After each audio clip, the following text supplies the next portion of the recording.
moyenne pour les débuts, elle est assez basse.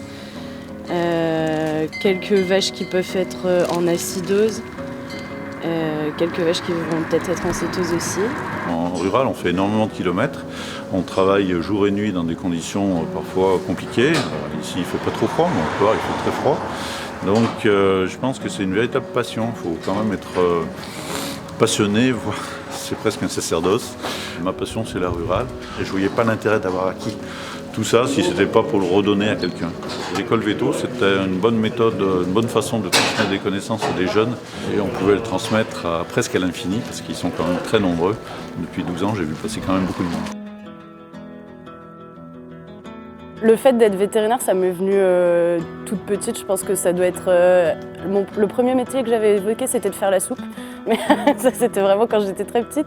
Et juste après, je voulais être vétérinaire depuis, je sais pas, 10 ans, on va dire. Et j'ai fait mon stage de 3e avec un vétérinaire rural. Et là, je pense que c'est là où je me suis dit, je vais faire de la rurale.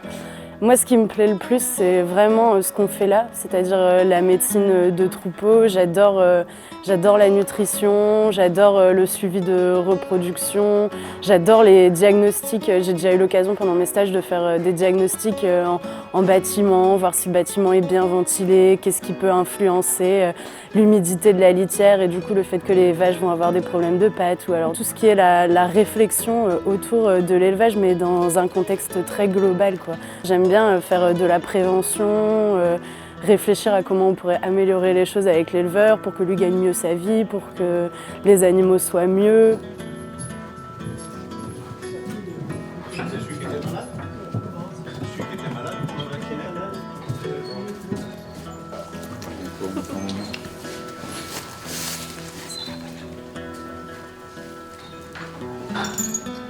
Est-ce que vous l'avez rentré il y a pas longtemps celui-là? Ouais.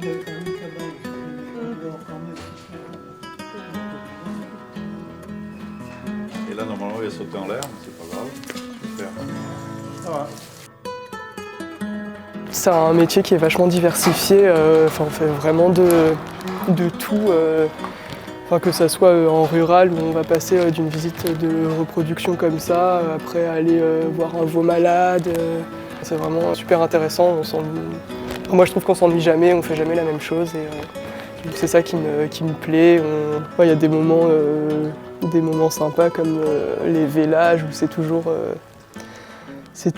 gratifiant de voir le veau qui se lève et tout, et d'autres plus durs comme les euthanasies. Ce qui me plaît à chaque fois c'est les contacts avec les éleveurs, discuter avec eux. Tu me mets la date d'aujourd'hui? On a le 30. En fait, il y a une validation pour l'exportation, il faut que ce soit fait par un vétérinaire. Donc du coup, on doit certifier qu'ils ont bien été vaccinés à 3 semaines d'intervalle.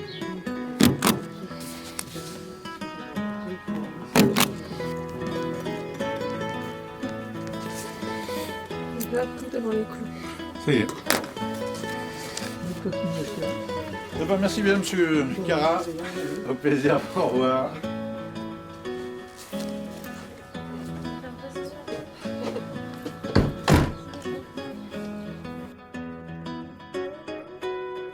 Le meilleur moment, c'est surtout quand on arrive à faire quelque chose de compliqué et qu'on réussit.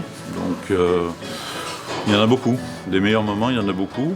J'ai fait plusieurs fois des péricardites, donc ça consiste à enlever un bout de côte.